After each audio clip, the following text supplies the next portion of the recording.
জাগতিক কিছু জ্ঞান আপনাদের অর্জন করতে হবে, বেসিক জ্ঞান অর্জন করতে হবে। এই বেসিক জাগতিক জ্ঞানগুলো যদি অর্জিত না হয়, তাহলে যুগের চ্যালেঞ্জ মোকাবেলার উপযোগী দায়ী আপনি হতে পারবেন না। এই শূন্যতাটা পূরণের জন্য আপনার একাডেমিক পড়াশোনার শেষে অথবা উস্তাদদের মাথা হাতে থেকে ফাঁকে যখন যেভাবে সুবিধা হয় তখন আপনাকে সেগুলো অর্জন করতে হবে। ইংরেজি হলো আজকের পৃথিবীকে জানার জানালা। মাদ্রাসার আমার প্রাণপ্রিয় তালেবে ইলমদেরকে লক্ষ্য করে কিছু কথা আরজ করতে চাই হজরতের সামনে, এবং এই কথাগুলো ইনশাআল্লাহ আমাদের সাধারণ শিক্ষিত যে ভাইরা আছেন, বোনেরা আছেন, তাদেরও ইনশাআল্লাহ কিছুটা হয়তো উপকারে আসবে। সম্মানিত উপস্থিতি, আমার প্রিয় তালেবে ইলম ভাইরা, এমন একটি সময় আপনারা মাদ্রাসায় ভর্তি হয়েছেন, পড়াশোনা করছেন, আলেম হওয়ার স্বপ্ন নিয়ে সামনে অগ্রসর হচ্ছে, যে সময়টা নানা কারণে খুবই গুরুত্বপূর্ণ। এমন একটা সময় আপনারা দ্বীনি ইলম হাসিল করার জন্য মাদ্রাসার চৌহদ দিতে এসেছেন, যে সময়টাতে বাংলাদেশের সর্বস্তরের মুসলমানদের অত্যন্ত কঠিন একটি সময় তারা পার করছে। এদেশের সংখ্যাগরিষ্ঠ মুসলমানদেরকে নানা সময়, সে ব্রিটিশ আমল থেকে নিয়ে আজও পর্যন্ত সব সময় কোণঠাসা করে রাখার একটা প্রচেষ্টা দীর্ঘদিন থেকে অব্যাহত আছে। সেটা দিন দিন আমাদের বুকের উপরে, এদেশের মুসলমানদের বুকের উপরে জগদ্দল পাথরের মতো চেপে বসেছে। এই জন্য এদেশের মুসলমানরা সংখ্যায় বেশি হলেও সংস্কৃতিতে মুসলমানদের সংস্কৃতিকে এদেশের সংখ্যালঘুদের সংস্কৃতির মতো আচরণ করা হয়। এরকম কঠিন সময় আপনাদের হতে হবে একাধারে মুখলিস, নিষ্ঠাবান, যুগ সচেতন, সময়ের চ্যালেঞ্জ মোকাবেলার উপযোগী, কোরআন এবং হাদিসের গভীর পাণ্ডিত্য অর্জনকারী আলেমে দ্বীন। তা না হলে আগামীর বাংলাদেশের যে ইতিহাস, সেটা এতটাই ভয়াবহভাবে রচিত হতে পারে যা হয়তো আমরা কল্পনা করতে পারছি। আমাদের পূর্বসূরি, আমাদের পূর্ববর্তী ওলামা একরাম, মুরব্বিয়ান এজাম, আমাদের আসাতিজা একরাম, তারা অনেক কষ্ট, অনেক মেহনত, অনেক মুজাহাদা, অনেক পরিশ্রমের পর আজ এই দ্বীনি ইলম আমাদের পর্যন্ত এসেছে। আমরা এখনো পর্যন্ত সেটাকে ধারণ করার সুযোগ পাচ্ছি। আমরা যারা বয়সে তরুণ এবং তালেবুল ইলম, আমরা যদি আমাদের দায়িত্বটা সঠিকভাবে পালন করতে না পারি, তাহলে সেক্ষেত্রে আমাদের পরবর্তী প্রজন্মের কাছে এই দ্বীনি ইলম এইভাবে তাদের কাছে পৌঁছাবে না, এবং যার জন্য আল্লাহর কাছে কিয়ামতের ময়দানে আমাদের জবাবদিহি করতে হবে যে আমাদের কারণে একটা মাঝে গ্যাপ তৈরি হয়ে গেছে। আর এই জন্য কিভাবে এ যুগের চ্যালেঞ্জ মোকাবেলার উপযোগী আলেমে দ্বীন এবং দাঈ ইলাল্লাহ হিসাবে আপনারা নিজেদেরকে গড়ে তুলতে পারেন, আমি সেই লক্ষ্য বা সেই টার্গেটকে সামনে রেখে আপনাদেরকে আমার অভিজ্ঞতার আলোকে, আমার ক্ষুদ্র জ্ঞানের আলোকে, কোরআন এবং হাদিসের আলোকে আমি আপনাদেরকে কয়েকটি নসিহা আপনাদের ভাই হিসাবে পেশ করতে চাই, যেটা আমার নিজের জন্য আমি করছি। নাম্বার 1, আমাদের সবার সবকিছুর আগে আমাদের নিয়ত এবং উদ্দেশ্যকে খালেস করতে হবে, যে আমরা কেন মাদ্রাসায় ভর্তি হয়েছি। হাদিস আমাদের সবারই মুখস্থ, ইন্নামাল আমালু বিন্নিয়াত, কিন্তু এই হাদিসের উপরে আমল আমাদের কতটুকু আছে সেটাই হলো প্রশ্ন। যারা আমরা মাদ্রাসায় পড়ছি, তালেবুল ইলম আছি, প্রায় মাঝে মধ্যেই নিজেকে প্রশ্ন করবেন, আমি কেন মাদ্রাসায় ভর্তি হয়েছি, কেন পড়ছি। মাদ্রাসায় ভর্তি হওয়া এই যুগে, বিশেষ করে কওমি মাদ্রাসায়, এটা তো এই যুগে নিজেকে আল্লাহর রাহে কোরবানি করার মতো সামাজিক স্বীকৃতি নেই, তেমন কোনো সুযোগ সুবিধা নেই। সমাজের মধ্যে থেকেও দ্বীপের বাসিন্দার মতো একটা অবস্থা এদেশের মাদ্রাসা শিক্ষার্থীদের, ওলামা একরামের, যেটি আমি একটু আগেই বলছিলাম, যে ব্রিটিশ আমল থেকে এদেশের সংখ্যাগরিষ্ঠ মুসলমানদেরকে যে কোণঠাসা করে রাখার এক চেষ্টা অব্যাহত আছে, সেটা দিন যত অতিক্রম করছে আরো প্রকট আকার ধারণ করছে। এরকম কঠিন সময়ে আপনি মাদ্রাসার চৌহদ দিতে কেন এলেন, স্কুলে না গিয়ে? আপনি কেন মাদ্রাসায় পড়ছেন? আপনার এই প্রশ্নের সঠিক এবং সদুত্তর আপনার নিজেকে দিতে হবে। আমাদের উদ্দেশ্য এবং নিয়তগুলোকে খালিস করতে হবে। মাদ্রাসায় পড়ার মতো এরকম ত্যাগ, এরকম কোরবানির পরও আমাদের উদ্দেশ্যের মধ্যে অনেক সময় ভেজাল থাকে। বিশেষ করে তালেবুল ইলম যারা আছেন আজকাল, মোবাইল আপনাদের বেশিরভাগকে আসক্ত করে ফেলেছে। এইরকম একটা কঠিন সময়ে একটা ব্যাধি আমাদের তালেবুল ইলমদের মধ্যে দেখা যায়, সেটা হলো মাদ্রাসায় যারা পড়েন, কওমি মাদ্রাসায় যারা পড়েন, তাদেরও একটা উল্লেখযোগ্য সংখ্যক, আমরা যখন মাদ্রাসায় পড়তাম তখন কিছু ছাত্রদের স্বপ্ন থাকতো বক্তা হওয়ার। মেশকাত দাওরা থেকেই তারা বক্তৃতার ট্রেনিং দেওয়া শুরু করতেন, কানে হাত দিয়ে ওয়াজ করা শুরু করতেন, খুতবার চর্চা করা শুরু করতেন, এখনো হয়তো আছে। নতুন করে আজকের বাস্তবতায় যেটা যুক্ত হয়েছে সেটা হলো কিভাবে ভাইরাল হুজুর হওয়া যায়। তালেবুল ইলমদের অনেকে আছেন, তাদের জীবনে একটা শখ, একটা স্বপ্ন যে তারা যদি একটু ভাইরাল হুজুর হইতে পারতেন, তাদেরকে যদি সবাই চিনত, তারা যদি জনপ্রিয় হতে পারতেন, পপুলার হতে পারতেন, যেদিকে যাবে মানুষ ভেঙে চুরে পড়বে, ফেসবুক ইউটিউবে তাদেরকে খুললেই দেখা যাবে। এই কথাগুলো আপনাদের সামনে আমি যখন বলছি, আমি নিজেই মূলত সেই জায়গাটায় আছি। আমি নিজে থেকে সেই কথাটা আপনাদেরকে বলার উদ্দেশ্য হলো, এখানে আমার মুরব্বীরা, আমার ওস্তাজদের ওস্তাজতুল্লাহ মুরব্বীরা আছেন, তাদের উপস্থিতিতেই বলছি যে আমাদের মাদ্রাসা শিক্ষার্থীদের মধ্যে এই যে একটা শখ, এই যে একটা আগ্রহ জেগেছে, এটাকে আমি কখনো পজিটিভলি দেখি না, আমি কখনো এটাকে ইতিবাচকভাবে দেখি না। আমার ছেলেও মাদ্রাসায় পড়ে, হেফজ শেষ করেছে, সরকারি পরীক্ষার্থী, আলহামদুলিল্লাহ সচেতনভাবে সজ্ঞানে আমার ছেলেকে, তারপরে যে ছেলেটা আছে, কয়েকটা ছেলে আছে আমার, তাদের কাউকে কখনো ক্যামেরার সামনে তারা যেন না আসে, মিডিয়ার সামনে যেন তারা না আসে, সোশ্যাল মিডিয়াতে যেন তাদের বিচরণ না হয়, এ ব্যাপারে আমি, আমার পরিবার, আমরা খুব সচেতন, খুব সতর্ক। আমার ছোট ভাই বা সন্তানের মতো বয়সী আপনারা যারা আছেন আমার সামনে, সেই মাদ্রাসার ছাত্র ভাইদেরকে বলছি, এই ব্যাধি থেকে যদি আপনি বের হয়ে আসতে না পারেন, আর যা হোক উম্মার জন্য উপকারী কোনো কিছু আপনার দ্বারা কখনো সম্ভব হবে না।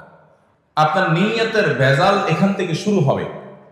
যদি আপনি চিন্তা করেন আমাকে প্রসিদ্ধ হতে হবে, ভাইরা আমার, আমি প্রসিদ্ধ হয়ে গেছি, কিন্তু এর পেছনে যে কোনো মেকানিজম, কোনো সুদূর প্রসারী প্ল্যান পরিকল্পনা ছিল, ব্যাপারটা তা না।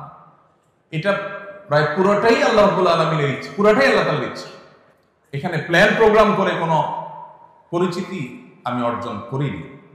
আমার নিজের যে সব নিয়ত খালেস আছে তা বলছি না, আমি শুধু এটুকু বলছি যে এইটার জন্য আলাদা কোনো চেষ্টা করা, এবং তালেবুল ইলমদের মধ্যে এই যে বিশেষ করে উপরের জামাতগুলোতে ওঠার পর থেকে আজকাল তো যে গ্রিন স্ক্রিন দিয়ে আপনার মাহফিলের ব্যানার লাগায়া বক্তা সাজার বিভিন্ন নাটক, আপনারাও জানেন না?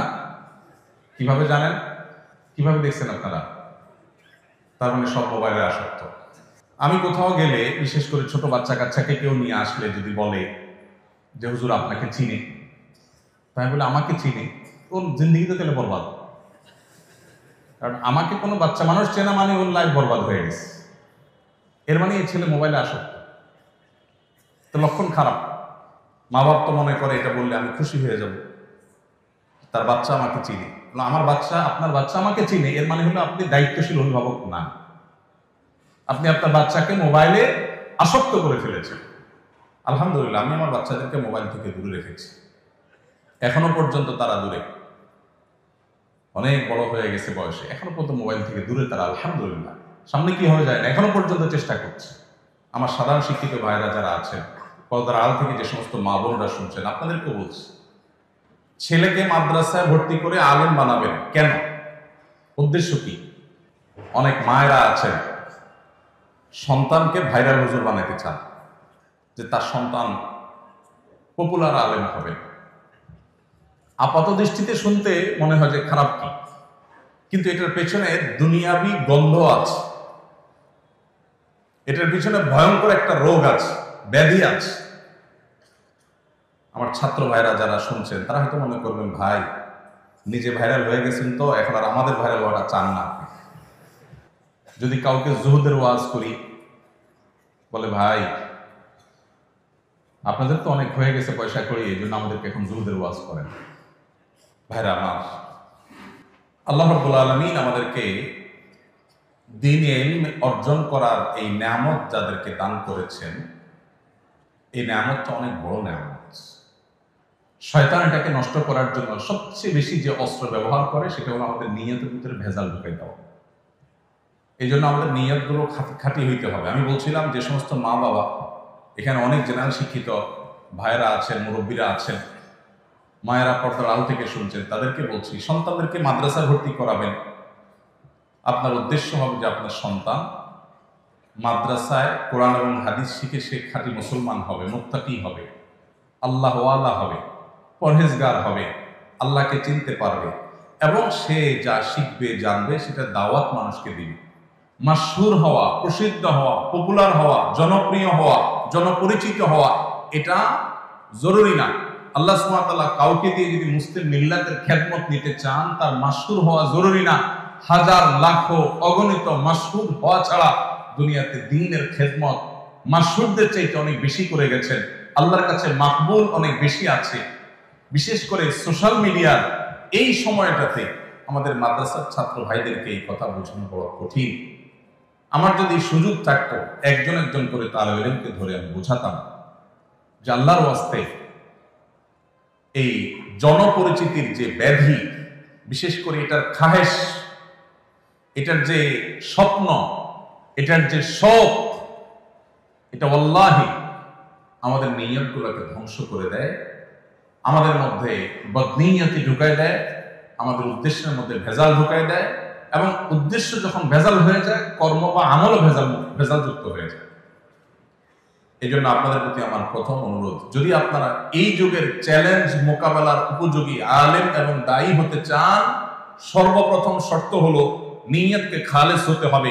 আমি এই ইলম দিয়ে মানুষের কাছে বাহবা পাওয়া, মানুষের সামনে যাওয়া, মানুষ আমাকে শুনবে, অনুসরণ করবে, এগুলো আমার মাকসাদ হবে না। আমার মাকসাদ হবে আমি নিজে ভালো মানুষ হব, ভালো মুসলিম হব, ভালো মুত্তাকি হব, ভালো আল্লাহওয়ালা হব, আল্লাহর সাথে তাআল্লুক হবে, কোরআন হাদিসের জ্ঞান আমার অর্জন হবে, সেই জ্ঞান দ্বারা নিজেকে সাজাবো, সমাজের মানুষের উপকার নিয়ে আমি ভাববো, চিন্তা করব, অন্যদেরকে দাওয়াত দিব। এটা আমার উদ্দেশ্য। আল্লাহ সুবহানাহু ওয়া তাআলা যদি এই উদ্দেশ্য পূরণের জন্য আমাকে মাশহুর করেন আলহামদুলিল্লাহ, আল্লাহ যদি গায়রে মাশহুর রেখে আমার খেদমত দিতে চান তাও আলহামদুলিল্লাহ, আল্লাহ যেটা আমার জন্য কল্যাণে সেটা করেন। আমার উদ্দেশ্য কোনো মাশহুর হওয়া নয়। আল্লাহ তাআলা আমাদেরকে এরকম নিয়তগুলোকে খালিস করার তৌফিক দান করুন। আমি দ্বিতীয় পয়েন্টে চলে যাচ্ছি, সেটা হলো এই যুগে আমাদের মাদ্রাসার ছাত্র ভাইদের মধ্যে ইলমি সালাহিয়াত, একাডেমিক যোগ্যতা, এটাকে খুব বেশি বলিষ্ঠ করতে, শক্ত করতে এবং শানিত করতে দেখা যায় না, খুব কম। আমাদের অনেক ছাত্র ভাইরা আছেন যারা মাশাআল্লাহ অনেক মেধাবী, তারা চেষ্টা করলেই তারা অনেক বড় কিছু হতে পারে।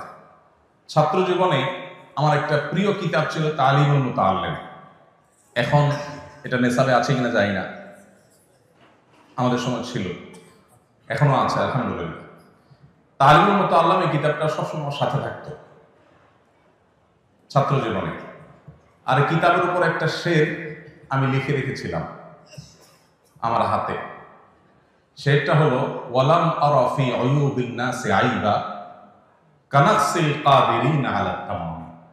একজন মানুষ অনেক বড় মানুষ হতে পারে, অনেক যোগ্য মানুষ হতে পারে, কিন্তু তার কোতাহির কারণে, তার অলসতার কারণে, তার দুর্বলতার কারণে, তার নিজের ত্রুটির কারণে সে সেই জায়গায় যেতে পারলো না। এর চাইতে বড় অভাগা, হতভাগা, এর চাইতে বড় দোষী আর কেউ হতে পারে না। নবুয়তের রাস্তা বন্ধ হয়ে গেছে, নবী আর আসবেন না, সাহাবী হওয়ার সুযোগ আর নাই, কিন্তু যুগের ইমাম, আল্লামা, মুজাদ্দিদ, এই জায়গাগুলোকে শেষ হয়ে গেছে না, কিয়ামত পর্যন্ত এই জায়গাগুলো ফিল আপ হওয়ার সুযোগ আছে। তাহলে আমি সেই জায়গায় যাওয়ার জন্য আমার একাডেমিক যোগ্যতাটা হলো ফাউন্ডেশনের মতো, অর্থাৎ দার্সি কিতাবগুলো হল করে, শুধুমাত্র কিতাব না পুরো বিষয়কে ভালোভাবে রপ্ত করে তারপর সামনে অগ্রসর হওয়া, এটা হলো সিঁড়ির মতো। আপনি একটা সিঁড়িতে ভালো করে শক্ত করে যদি দাঁড়াতে পারেন তাহলে আরেকটা সিঁড়িতে আপনি পা রাখতে পারবেন। আর যদি প্রথম সিঁড়িতে পা রাখার পর আপনি দুর্বলভাবে দাঁড়ান, শক্তভাবে দাঁড়াইতে না পারেন, শরীরের ভারটাকে ভালো করে ওখানে আপনি প্রতিষ্ঠিত করতে না পারেন, তাহলে পরের সিঁড়িতে যেতে পারবেন না। এভাবে একটা একটা সিঁড়ি পার হয়ে মানুষ উপরে যেতে হয়।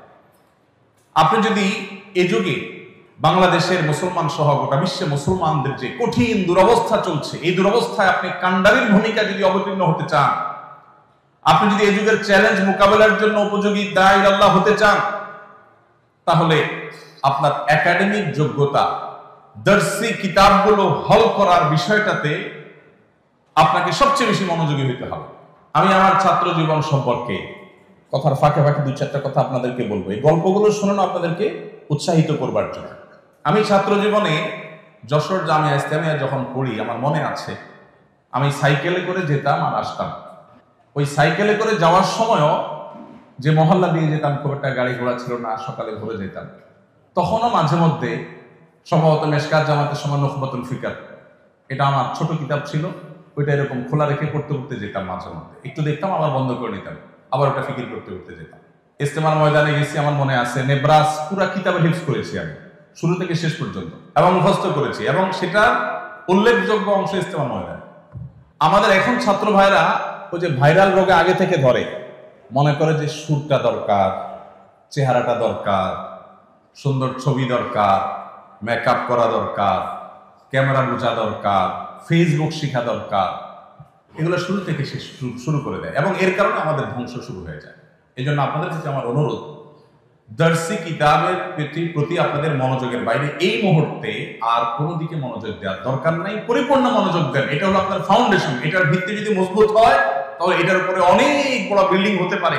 আর এই ফাউন্ডেশন যদি দুর্বল হয়, আপনার বাহ্যিক যোগ্যতা যতই হোক না কেন, আপনি কখনো উম্মার বড় কোনো খেদমত আপনি করতে পারবেন না। এই জন্য আপনাদের প্রতি আমার দ্বিতীয় অনুরোধ হলো, আপনারা আপনাদের দর্শি কিতাবগুলোর প্রতি, ক্লাসের বইয়ের প্রতি, সাবজেক্টের প্রতি আপনাদের সবচেয়ে বেশি মনোযোগ হবে। অন্য বিষয়ের প্রতি মনোযোগ যেন এই মুহূর্তে ছাত্র জীবনে খুব বেশি না হয়। যেটুকু হবে উস্তাদদের মাথা হাতে হবে, উস্তাদদের ইরশাদ এবং তাওজীহের আলোকে হবে, নিজে থেকে না। নাম্বার 3, আমলি মশক, এটাও এখন দুর্ভিক্ষ হয়ে গেছে। আমাদের ছাত্র ভাইয়েরা যদি তাদের ব্যক্তিগত আমলের ক্ষেত্রে তারা ভালো করতে না পারেন, তারা কখনো উম্মার কান্ডারি হতে পারবেন না।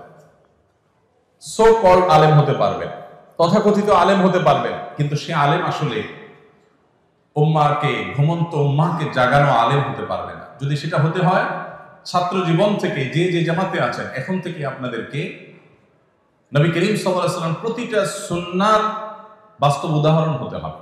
আমি যখন হাতিয়াতে পড়েছি মাদ্রাসায়, তখন নাহবীর পড়ি, আমার মনে আছে।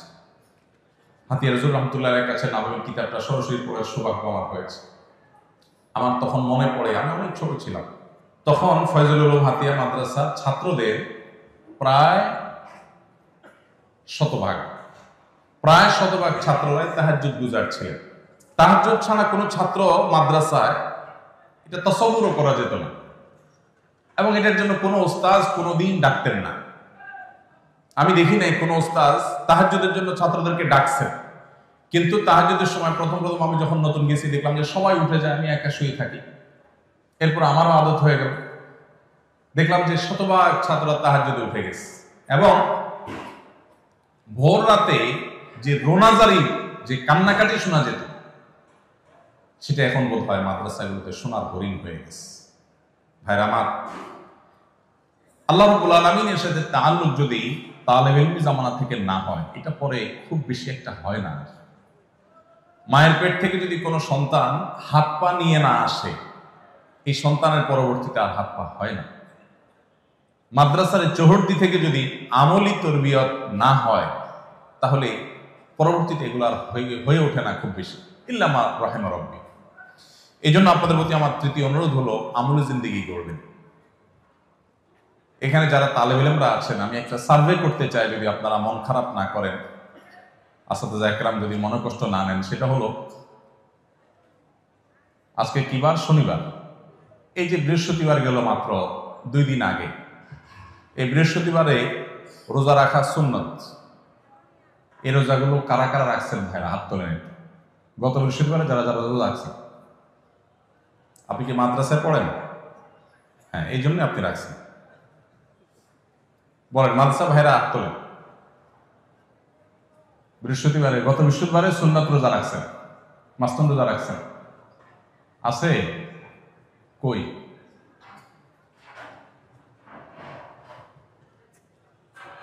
একজন আছে নাকি? আমি দেখতে পাচ্ছি এদিক থেকে। আর দুজন, মাশাআল্লাহ। আচ্ছা, মাশাআল্লাহ। তাহলে এত তালেবের মধ্যে দুজন ছাত্র রোজা রাখছেন। আমি আগে মাপ চেয়ে নিয়েছি কিন্তু এই সার্ভে করার জন্য।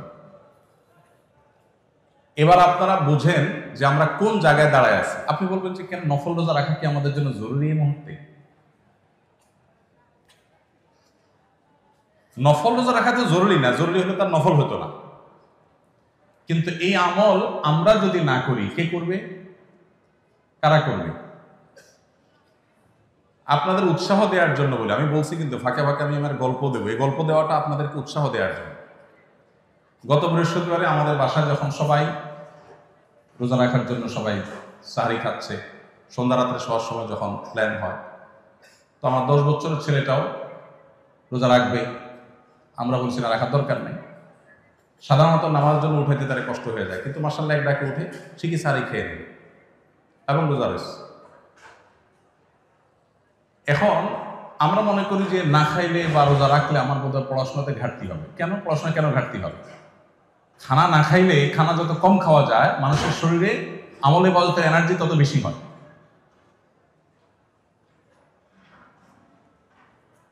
আমি এরকম যদি আরো অনেকগুলো আমল নিয়ে সার্ভে করি, আমার হাতে সময় নাই, তাহলে আমাদের প্রকৃত চিত্রটা ফুটে উঠবে। আমার ছাত্র জীবনে, আমি তো অনেক ছোট ছিলাম তখন, হাতিয়ার কথা যখন বলছি, আমার মনে পড়ে যে আমাদের ছাত্র ভাইয়েরা, এরকম ছাত্র ভাইয়েরা অনেকেই ছিলেন যারা তাদের আমল দেখে, আমলের পরিবেশ দেখে, আমরা যারা বাহির থেকে আসছি, মাদ্রাসার ভিতরে ঢোকার পর আমল পরিবর্তন হয়ে গেছে, যে আমি কোন জায়গায়, তারা কোন জায়গায়। ভাইরা আমার, আমাদের অনেক ছাত্র ভাইরা আছেন যারা আমাদের ব্যক্তিগত যে নফল আমল, এমনকি গুনাহ থেকে বেঁচে থাকার যে আবশ্যকীয়তা আছে, এটা আমার অনেক ছাত্র ভাইরা বুঝি না। একটা সার্ভে করলে আপনারা এখানে কেউ হয়তো আমাকে সাড়া দিবেন না, সেটা হলো মাদ্রাসায়, এই মাদ্রাসায় কি মোবাইল রাখার অনুমতি আছে? নাই, নিষিদ্ধ। এরপরেও তলে তলে রাখেন, এরকম যারা আছেন তারা কি হাত তোলার হিম্মত আছে এখানে? নাই। অতএব এই অসাধ্য সাধন করার দরকার নেই আমার, থাক, এটা নিয়ে আমরা আলোচনায় না যাই। কিন্তু আপনি একটু বলেন তো, মাদ্রাসার নিজামে যখন কোনো কিছু নিষিদ্ধ হয়, সে নিষিদ্ধটা মানাটা আমাদের জন্য জরুরি নাকি জরুরি না? শরআন জরুরি কি জরুরি না? এই যে নিষিদ্ধটা আমরা অমান্য করি, আর যদি কারোর কাছে থাকেও, নিশ্চয়ই তিনি কোনো ধানাই পানাই করে, কোনো ছল ছাতুরি করে সেটাকে লুকাবার চেষ্টা করে। এটা কি মুসলমান সুলভ কাজ? আমার কথা কি বুঝতে পারছেন? আপনারা কষ্ট পাচ্ছেন বেশি? আপনারা মনে করছেন যে আমি শুধু পাম্পট্টিমূলক কথা বলেই চলে যাব, অপারেশন করবো, এটা চিন্তা করেননি। ভাইরা আমার, একজন তালিবুল ইলম কি মিথ্যা কথা বলতে পারে? পারে। মাদ্রাসার জিন্দেগি থেকে যদি আমাদের মধ্যে তাকওয়া চর্চা না হয়, আমি আগেই বলছি, বাকি জিন্দেগিতে তাকওয়া চর্চা এটা খুব কঠিন। এই জন্য আপনাদের এখন থেকে প্রতিজ্ঞা করতে হবে, কোরআনে যা পড়ছেন, হাদিস থেকে যা পাচ্ছেন, উস্তাদদের থেকে যা শিখছেন, এটার আমল এখন থেকে শুরু হইতে হবে, আজকে থেকে শুরু হইতে হবে, শতভাগ শুরু হইতে হবে। কোনো প্রকার কোতাহি করা যাবে না। কোন ছাত্র ভাই কি করছে, কেউ করছে না, সেটা আপনার দেখার দরকার না, আপনি একা করবেন। মনে রাখবেন, যুগ পরিবর্তনের জন্য হাজার হাজার মানুষের প্রয়োজন হয়, অল্প সংখ্যক মানুষের প্রয়োজন হয়। আপনি ফরিদুকা ফি হাদাল আসর ফি হাদিল মাদ্রাসা হন, যে আপনি একা, অনন্য, অন্য কেউ হয়তো করে না। এখানে জুতা রাখার কি তরতিব আছে জানি না আমি, বা মসজিদে যাওয়ার সময় জুতা, বাইরে কিছু জুতা তো থাকে, তো বাইরে এসে যেটা রেডি পান ওইটা পায়ে নিয়ে দৌড় দেওয়ার রোগ আছে না অনেক তালেবের মধ্যে। একজন বলছে বহুত বহুত, তার মানে অনেক রোগ আছে। আচ্ছা, এটা কি শরআন জায়েজ কাজ না জায়েজ কাজ? কারোর জিনিস তার অনুমতি নেওয়া ছাড়া জায়েজ আছে? কিন্তু এটা যখন আমরা করছি, আমাদের মধ্যে এই ভাবনাই নেই, আমাদের মধ্যে এই অনুভূতিই নেই, এই আহসাসই নেই যে আমি একটা গুনাহের কাজ করছি। এরকম বহু গুনাহ আমি তালেব ইলম হয়ে করছি, আর এই গুনাহের সমুদ্রের মধ্যে নিমজ্জিত থেকে আমি উম্মার কান্ডারি হওয়ার চিন্তা করছি। ওয়াল্লাহি এটা দিবা স্বপ্ন। এগুলো হয়তো ছোটখাটো বিষয় আপনার কাছে মনে হয়, কিন্তু ছোটখাটো বিষয় না। ইমানদারের জিন্দেগিতে কোনো ছোটখাটো বিষয় বলতে কিছু নেই ভাইরা আমার। সেজন্য তৃতীয় যে অনুরোধটা আপনাদের প্রতি আমার থাকবে সেটা হলো, কোরআন এবং হাদিসের বাস্তব উদাহরণ হয়ে যান। কোরআন এবং হাদিসের একেবারে মূর্ত প্রতীক হয়ে যান, বাস্তব নমুনা হয়ে যান। যা জানবেন সেটা এখন থেকে আমল শুরু করে দিবেন, যেটা যখন শিখছেন শুনছেন সেটা তখন থেকে আমল শুরু করে দিবেন। আল্লাহ তাআলা আমাদেরকে আমলের তৌফিক দান করুন। ভাইরা আমার, আমলের বড় দুর্ভিক্ষ চলছে, বড় দুর্ভিক্ষ চলছে। শেষ কবে আল্লাহর কাছে রোনাজারি করে কেঁদেছেন? আমি যদি এখন জিজ্ঞেস করি হয়তো অল্প সংখ্যক ভাইদের হাত উঠবে, কিন্তু এটা দুর্ভাগ্যজনক। আপনি তো হাকিউল উম্মাত আশরাফ আলী থানভী রাহমাতুল্লাহি আলাইহি, আবুল হাসান আলী আন-নাদভী রাহিমাহুল্লাহ তাআলা, আপনি ইবনে তাইমিয়া রাহিমাহুল্লাহ, আপনি যুগশ্রেষ্ঠ ইমামদের মতো মুসলিম উম্মার উদ্ধারকারী ত্রাণকর্তা হিসেবে নিজেকে আবির্ভূত করতে চান, দাঁড় করাতে চান, তাহলে আপনার আল্লাহর সাথে কানেকশনটা, তাআল্লুকটা, সম্পর্কটা কত গভীর হতে হবে এটা আপনি চিন্তাও করতে পারছেন। আপনার অবসরের সময়গুলো মোবাইল ফোনে, সোশ্যাল মিডিয়াতে বিচরণ করার কথা আপনার তাসাউরে আসা উচিত না। আপনার অবসরের সময়গুলো আল্লাহর সাথে আপনার কথা বলে দোয়ার নাজারের মধ্যে কাটানো উচিত। আমাদের মাদ্রাসার ছাত্র ভাইদের অনেকে আছে যে গত 2-4-6 মাসেও চোখের পানি ফেলে 5 মিনিটের জন্য আল্লাহর কাছে আহাজারি করার তৌফিক হয়নি। এই কপাল পড়া কখনো ভালো আলিম হবে, দাঈ ইলাল্লাহ হবে, উম্মার ত্রাণকর্তা হবে, উম্মার উদ্ধারকারী হবে, উম্মার রাহবার হবে, এটা কখনো তাসাউর করা যায় ইল্লা মা রাহিমা রাব্বি। এজন্য ভাইরা, যদি আমার আবারও পেছনে ফেরার সুযোগ থাকতো, জীবনের যদি কোনো ব্যাক গিয়ার থাকতো, গাড়ির যেরকম ব্যাক গিয়ার আছে, জীবনের যদি কোনো ব্যাক গিয়ার থাকতো, তো আমি আবার একটু তালেব ইলম হওয়ার চেষ্টা করতাম, আবার একটু পেছনে আসার চেষ্টা করতাম, আবার আমার তালেব ইলমি জিন্দেগিটাকে, আমার এই ফাউন্ডেশনকে আরো মজবুত করে তারপর দাঁড় করানোর চেষ্টা করতাম যদি আমি সে সুযোগ পেতাম। আপনাদের হাতে এখনো সুযোগ আছে, এটা এখনো শেষ হয়ে যায় নাই। আল্লাহর ওয়াস্তে এটাকে হেলায় হারাবেন না। সব কিছু বাদ দিয়ে আপনার দর্শে কিতাব পড়াশোনার প্রতি মনোযোগী হন, আর জগৎ থেকে এই মুহূর্তে অন্ধ থাকেন। আপনার জীবনকে ধ্বংসের জন্য ফেসবুক, ইউটিউব এবং এই স্মার্টফোনের যে বিচরণ এর মধ্যে, এটা আপনার জীবনকে ধ্বংসের জন্য যথেষ্ট হয়ে যাবে। আপনি তো মাদ্রাসার ছাত্র, স্কুল কলেজের ছাত্র জীবনের জন্য ধ্বংসের জন্য যথেষ্ট, আর সেখানে আপনি মাদ্রাসার ছাত্র। চোখের গুণা যেখানে প্রতি মুহূর্তে মুহূর্তে হওয়ার আশঙ্কা, যেখানে আপনার সেই সেফটি বেল্ট এখন এত মজবুত হয়ে পারে নাই, আপনি এখনো যুবক মানুষ, তরুণ মানুষ, নিজেকে নিয়ন্ত্রণ করার ক্ষমতা এতটা এখনো হয় নাই, এই মুহূর্তে আপনার জন্য এই জগতে প্রবেশ করাই জায়েজ নাই। এটা আপনার জীবনকে ধ্বংস করার নামান্তর। কিন্তু আমি জানি এই কথা আমাদের অনেকেরই অন্তর বলবে না। আমাদের কাছে মনে হবে এই বেটার নিজে ফেসবুক হুজুর আমাদেরকে ষড়যন্ত্র করে এখান থেকে দূরে রাখতে চায়। এটা হয়তো আপনারা মনে করেন। আপনারা অনেকের সঙ্গে অবাক হবেন, আমার ফোনে ফেসবুক বা ইউটিউবের অ্যাপ এটা নাই, এটা থাকে না। পিসিতে, কম্পিউটারে যতক্ষণ সুযোগ হয় ততক্ষণ। আমাদের মাদ্রাসার ছাত্রদের যদি বদহালি হয়, এই উম্মার আশার আর কোনো জায়গা থাকবে না, শেষ। আপনারাই তো নবী করিম সাল্লাল্লাহু আলাইহি সাল্লামের ওয়ারিস হবেন। নবী করিম সাল্লাল্লাহু আলাইহি সাল্লামের রেখে যাওয়া কাজের তার পতাকার ধারক আপনারা হবেন। তাহলে তার পতাকার ধারক হওয়ার উপযোগিতা যদি তৈরি করতে হয়, তো এখন থেকে আপনার আল্লাহর সাথে তাআল্লুক মজবুত হইতে হবে। প্রতিটা হাদিসের, প্রতিটা আয়াতের উপর আমল আপনার জীবনে আসতে হবে। এখন থেকে আপনার আখলাকটা হবে সুন্দর। আমি আইআইএসিতে একটা প্রোগ্রামে এসেছিলাম গত কয়েক মাস আগে, 2 মাস আগে সম্ভব। অনেক প্রশ্ন লিখে দেয় ছাত্ররা, এর মধ্যে একটা প্রশ্ন লেখা ছিল, আপনারা কষ্ট পাবেন না, আমি নিজে মাদ্রাসার ছাত্র, আমি জীবনে স্কুলের চোহর দিতে যাইনি, একেবারে ছোটবেলায় শুরুতে 1-2 ক্লাস হতো প্রাইমারি স্কুলে গেছি। লিখে দিয়েছে প্রশ্ন যে ভাই, আমাদের ইউনিভার্সিটিতে মাদ্রাসা ব্যাকগ্রাউন্ডের ছাত্র যারা, মাদ্রাসা বলতে আলিয়া মাদ্রাসা হতে পারে, আলিয়া মাদ্রাসা থেকেই বেশিরভাগ যায়, কমি থেকেও যায়, আর সবই তো আমাদের মাদ্রাসা, অতএব আমি পার্থক্য করছি না। মাদ্রাসার ছাত্র আলাল উলুম, তো লিখেছে যে মাদ্রাসা থেকে যারা আসে এই ছাত্র ভাইদের অনেককে দেখা যায় তাদের আচরণ খুব রূঢ়, খুব শক্ত আচরণ করে, রাগ ব্যবহার করে। এটা তার চোখে পড়েছে। ওই যে সাদা কাপড়ে ময়লা একটু বেশি নজরে পড়ে, অন্য কাপড়ও ময়লা আছে কিন্তু এটা চোখে বেশি পড়ে, বেশি পড়ছে তাদের। এই প্রশ্ন পেয়ে আমি খুব লজ্জিত হয়ে গেছি, কারণ আমি তো মাদ্রাসা ছাত্র। আমাদের আখলাকগুলো বড় সুন্দর হতে হবে, আমাদের আমলগুলো বড় সুন্দর হতে হবে, আল্লাহর সাথে সম্পর্ক অনেক গভীর হতে হবে। আপনি যদি এই যুগের মুসলিম মিল্লাতের যে করুণ যে দুরবস্থা চলছে, ইমানের রূহ যায় যে অবস্থা আছে, এই যুগে আমাদের কিছু কান্ডারির প্রয়োজন, কিছু দরদওয়ালা আলিম দায়ী প্রয়োজন।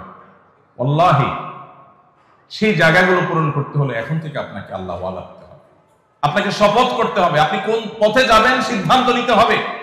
আপনি যদি মানুষ হতে চান, ভালো আলেম হতে চান, আপনাকে এখন থেকে সিদ্ধান্ত নিতে হবে যে আমি কোন অবস্থাতেই আমার এই ট্র্যাকের বাইরে আমি এই মুহূর্তে যাব না। ছাত্র জীবনে আমি আমার পড়াশোনা, আমার আমল, আমার আখলাককে তারাক্কি করব, উস্তাদের মাথা হাতে থেকে আমি নিজেকে ভালো করার চেষ্টা করব। আমলের ক্ষেত্রে কোনো প্রকার ত্রুটি নিয়ে আমি সামনে অগ্রসর হব। আল্লাহ আমাদের সবাইকে তৌফিক দান করুন।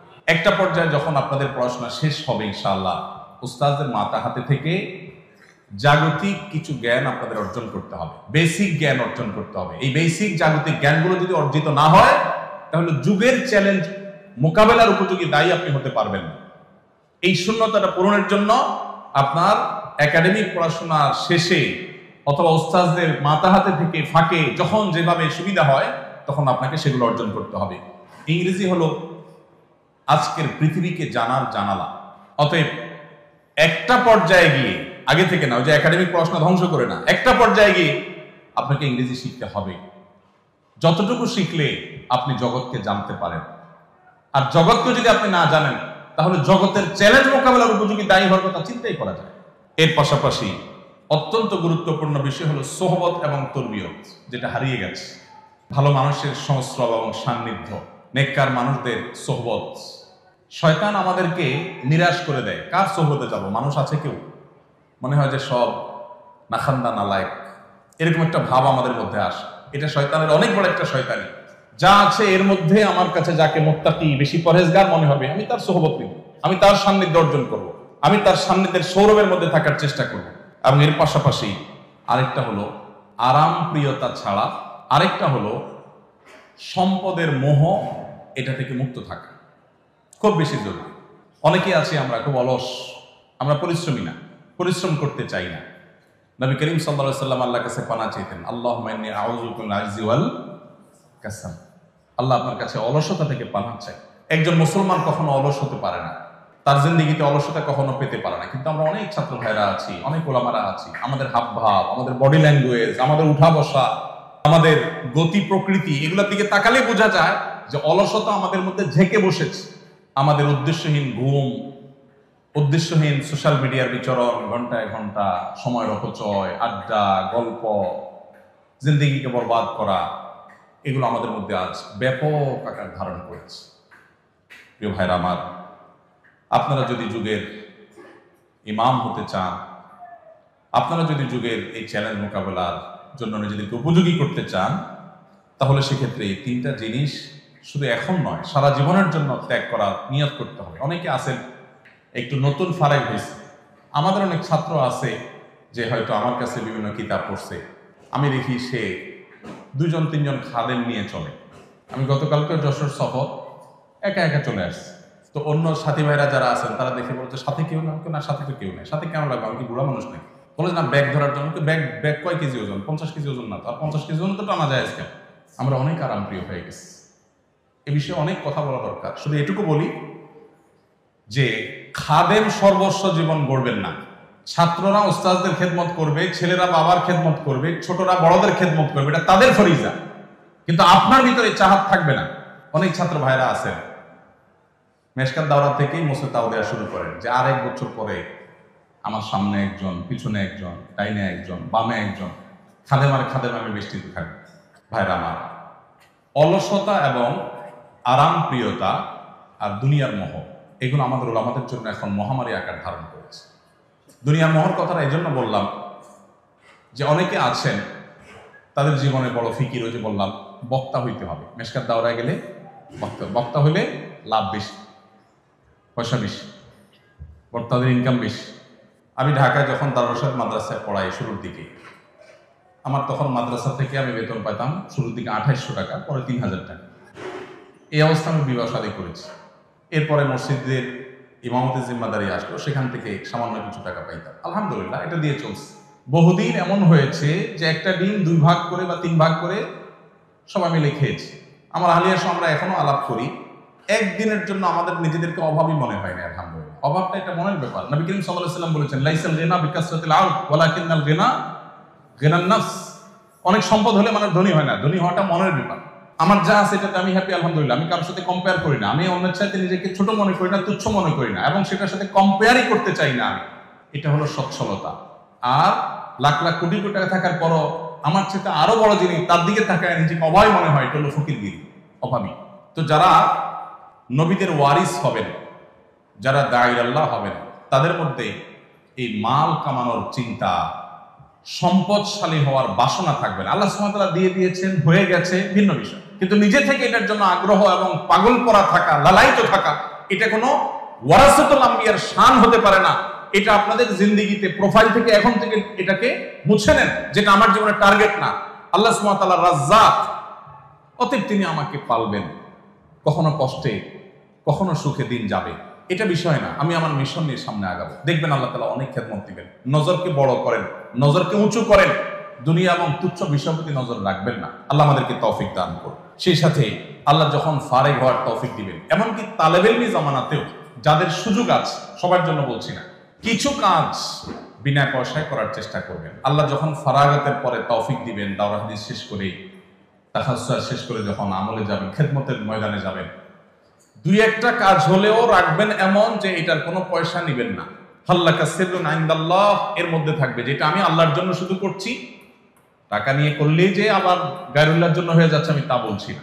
আমি বলছি যে কিছু কিছু সিক্রেট, কিছু কিছু সির আপনার নিজের মধ্যে রাখেন, এবং কিছু কিছু কাজ করেন যেগুলো আপনি মানুষের কাছে প্রকাশ্য করবেন না। বিশেষ করে এই যুগের তালেব ইলমদের, এই যুগের নতুন মুতাখাররিজ যারা আমরা, তাদের জন্য এই জিনিসটা আমার কাছে খুব গুরুত্বপূর্ণ মনে হয়। আমি ব্যাখ্যায় গেলাম না, সময় আমার হাতে একেবারেই নাই। এবং সেই সাথে কর্মজীবনে যখন যাবেন, আমি আমার ক্ষুদ্র অভিজ্ঞতার আলোকে বলছি, তখন দুনিয়াবি বিষয় মশওয়ারা করার জন্য আল্লাহর ভয় আছে, মুত্তাকি পরহেজগার, দুনিয়ার ব্যাপারে খুব ভালো বোঝেন এরকম হুঁশিয়ার মানুষদের পরামর্শ, তাদের আইডিয়াস, তাদের উপদেশ, অ্যাডভাইস, এগুলোকে গ্রহণ করবে।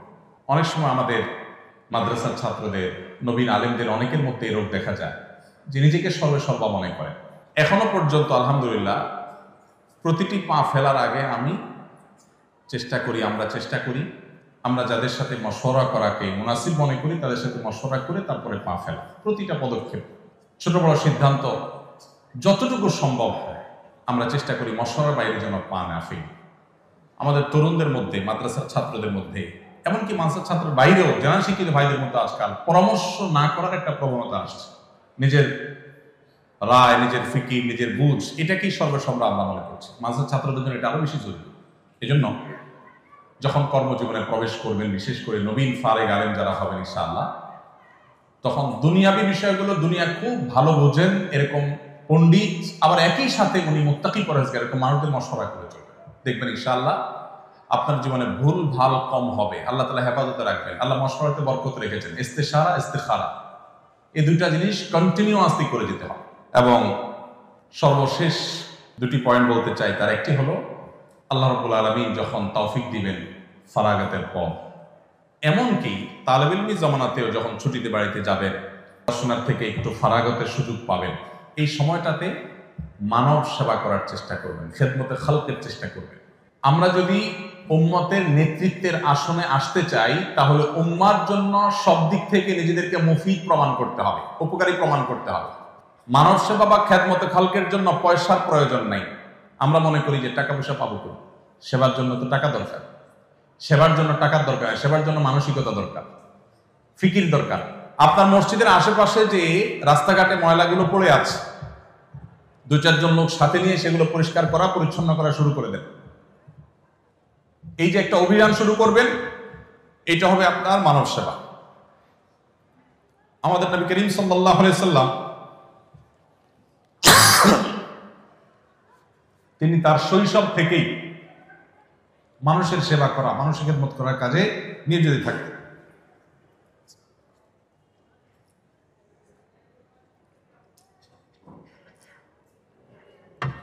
আমরা অনেকেই আছি যে আমরা মনে করি সেবামূলক কাজ করা মানে তো অনেক পয়সা করির ব্যাপার।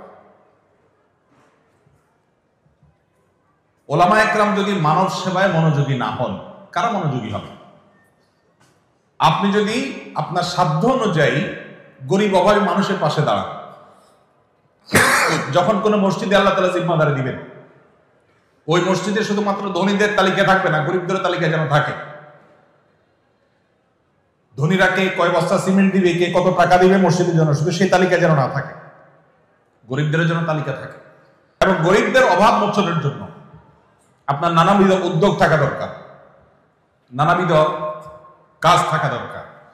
আমাদেরকে উম্মতের সেবামূলক কাজের নেতৃত্ব আমাদের হাতে নিতে হবে।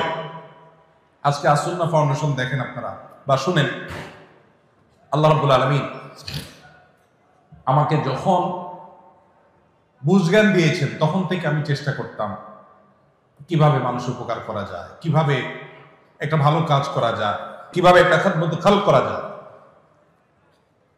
এর আগে আমি বিভিন্ন জায়গায় বলেছি, 2006 বা 2007 সময় যখন সিডর হয়েছিল, সিডরে খুলনার একটা বিশাল অংশ জুড়ে যখন অনেক ক্ষয়ক্ষতি হয়েছে, মানুষের ঘর বাড়ি ইত্যাদি, তখন আমি মণিপুরে বাইতুল ফালাহ মসজিদে তখন আমি জিম্মাদারিতে ছিলাম। এখন মাওলানা মাহবুব আলী সাহেব সেখানে আছেন, ওনাকে আমি রেখে গেছিলাম। তো ওখান থেকে মুসলিমদেরকে উদ্বুদ্ধ করে তখনকার সময় 1,16,000 টাকা সম্ভবত কালেকশন করে পুরাতন কাপড় চোপড় নিয়ে মসজিদ কমিটির লোকদেরকে আবার সাথে নিয়ে, কারণ টাকা পয়সা হুজুর মানুষ একা একা নেব, ওনাদেরকে সাথে নিয়ে তারপর সে এলাকায় আমরা গিয়েছি। বিভিন্ন মসজিদ নির্মাণ, বিভিন্ন কাজ পরবর্তীতে এর ধারাবাহিকতা আমরা করেছি। আর ওই টাকাগুলো নগদ মানুষকে বিতরণ করে আসছে। তখন কিন্তু আমার এতটা সামর্থ্য ছিল না। এই জন্য আমি শুধুমাত্র আপনাদেরকে বলবো, জীবনে নিয়ত করে নেয়, আল্লাহ যখনই তৌফিক দিবে মানুষের সেবা করার খেদমতে খালক করবেন ইনশাআল্লাহ, চেষ্টা করবেন না ইনশাআল্লাহ। আহাব্বুন নাসি ইলাল্লাহি আনফাহুম লিন-নাস, আল্লাহর কাছে সবচেয়ে প্রিয় মানুষ যে মানুষের জন্য সবচেয়ে বেশি উপকারী আসে। আর সবচেয়ে বেশি উপকারী হওয়ার জন্য আপনার পয়সা কড়ির প্রয়োজন নাই। আল্লাহ যতটুকু সামর্থ্য দিয়েছেন ততটুকু দিয়ে শারীরিক পরিশ্রম দিয়ে শুরু করবেন। নবী করিম সাল্লাল্লাহু আলাইহি সাল্লামকে গারে হেরা থেকে আসার পর যখন তিনি ভড়কে গেলেন জিবরিল আলাইহিস সালামের চাপে, আমরা জানেন খাদিজা রাদিয়াল্লাহু তাআলা তাকে সান্ত্বনা দিয়ে কি বলেছিলেন? কাল্লা লা ইউযিকাল্লাহু আবাদা, আল্লাহ কখনো আপনাকে বেইজ্জত করবেন না, কারণ আপনি মানুষের উপকার করেন। যে কয়টা পয়েন্ট বলেছেন সবগুলোর খোলাসা কি? মানব সেবা করেন। তাহলে নবী সাল্লাল্লাহু আলাইহি সাল্লাম তিনি কাবলাল বাসা, বোঝা গেল নবুয়তের দায়িত্ব বুঝে পাওয়ার আগে তার পুরো সময়টা, সেই শৈশব থেকে কৈশোর থেকেই কিন্তু তিনি মানব সেবা করতেন, মানুষের খেদমত করতেন। আর আমাদের উলামা একরামদের এই কাজে আরো বেশি বিচরণ বাড়াতে হবে, এটা অনেক কম আমাদের এখনো। সবাইকে এক একটা আসুন্নাহ ফাউন্ডেশনের মতো প্রতিষ্ঠানের চেয়ে বড় প্রতিষ্ঠান গড়ে তুলতে হবে। এদেশের মানুষের উপকারে কল্যাণে নিজেদেরকে প্রতিষ্ঠিত করতে হবে। আল্লাহ আমাদেরকে তৌফিক দান করুন। শেষ পয়েন্ট হলো, উম্মার ঐক্য প্রয়াসী হতে হবে। আমরা বহু ভাগে বিভক্ত। এদেশের গুটি কতক নাস্তিক, সামান্য কিছু ইসলাম এবং মুসলমান বিদ্বেষীরা আমাদেরকে ক্রীড়ানকের মতো আমাদেরকে নিয়ে খেলা করে। তারা আমাদের সবকিছুকে নিয়ন্ত্রণ করে। আমার শিক্ষার্থীরা স্কুলে কি পড়বে তারা ঠিক করে দেয়, কোন আইনে আমার দেশ চলবে তারা ঠিক করে দেয়। বিদেশিদের এক একটা এজেন্ডা, লক্ষ লক্ষ কোটি কোটি টাকা তাদের কাছ থেকে পেয়ে সেটা এদেশে পুশ করার চেষ্টা করে। এদেশের মুসলমানরা সংখ্যায় গরিষ্ঠ হলেও সংস্কৃতিতে আমরা সংখ্যালঘু হয়ে আছি। এর যদি 5টা প্রধান কারণ আপনি বের করেন, এর অন্যতম বড় কারণ হলো আমাদের অনৈক্য, আমাদের বিভক্তি, অপ্রয়োজনীয় বিভক্তি। আজ আমাদের ইত্তেহাদ মাআল ইখতিলাফ, বৈচিত্র্যপূর্ণ ঐক্য, মতভেদ থাকা সত্ত্বেও ঐক্যের জায়গাগুলোতে কাঁধে কাঁধ মিলিয়ে কাজ করবার সময় এসেছে। আর না হলে আমরা যে গভীর অতল তলে হারিয়ে যাচ্ছে, এখান থেকে উঠার আর কোনো সুযোগ হয়তো থাকবে না। এই জন্য আপনাদের প্রতি আমার অনুরোধ, আল্লাহ তাআলা আপনাদেরকে যখন তৌফিক দিবেন, বাদাল ফারাগা, আপনারা ইনশাআল্লাহ পড়াশোনা শেষ করার পর উম্মার ঐক্য প্রয়াসী থাকবেন। আমি আপনার আদর্শে, আমি আপনার চিন্তা চেতনা আপনাকে এক চুলো ছাড় দিতে বলি নাই। আপনার আদর্শ, আপনার চিন্তা চেতনা, আপনার মাসলাক মানহাজ আপন জায়গায় ঠিক রেখেও ভিন্ন মতের মানুষের সাথে, মুসলমানের সাথে একটু হাসতে শিখেন, একটু বসতে শিখেন, একটু মুআনাকা করতে শিখেন, একটু মুসাফাহা করতে শিখেন। আজ কট্টর সেকুলারদেরকে আমরা অনবোর্ড করতে, তাদের সাথে কাঁধে কাঁধ মিলাতে হিকমতের নামে, কৌশলের নামে আমাদের কোনো দ্বিধা হয় না। আমার আহলে কিবলা মুসলিম ভাইয়ের সাথে আমার মিশতে আমার দ্বিধা হয়। এই দ্বিধাটা দূর করতে হবে। বেশিরভাগ ক্ষেত্রে আমি আবারও বলছি, আমার চিন্তা চেতনা আদর্শে কোনো ছাড় দিয়ে নয়, সেটা আপন জায়গায় ঠিক রেখেও উম্মার একটু প্রয়াসী হওয়া যায়। আল্লাহ আমাদেরকে সেই কাজটা সঠিকভাবে করার তৌফিক দান করুন।